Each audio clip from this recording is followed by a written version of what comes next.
Birinchi bo'lib makiyajni yuz tozalab olishdan boshlaymiz. Mitlarniy voda bilan yuziga yaxshilab vatniy disk bilan tozalab olamiz. Hamma kirlari chiqib ketishiga baza suramiz ketidan. Menda Shea Butter bazasi koreyskiy.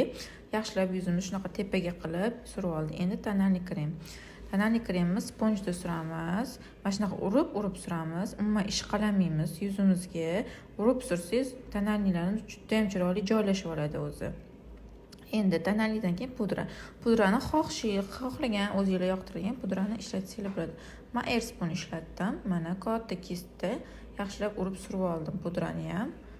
Endi qoshimizni bo'yab olamiz. Forever qosh geli bilan qiya kistda qoshimizni chiroyli qilib bo'yab chiqamiz.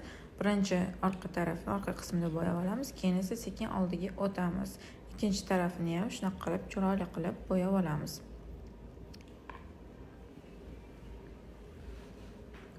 Qoshimizni bo'yab olib, endi ten surib olamiz. Tenni oldik. Mana pushistый растушеванный kist yordamida yoyib rastушевка qilib yumshoqqina suramiz, botirmaymiz ko'zimizga.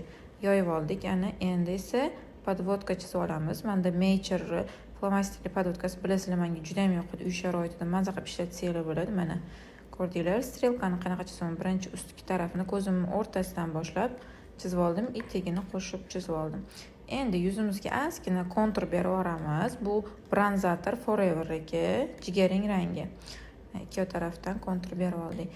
Endi labimizni bo'yashga o'tamiz. 765 Mestaz qalamida birinchi labimni chetini konturda chizib oldim.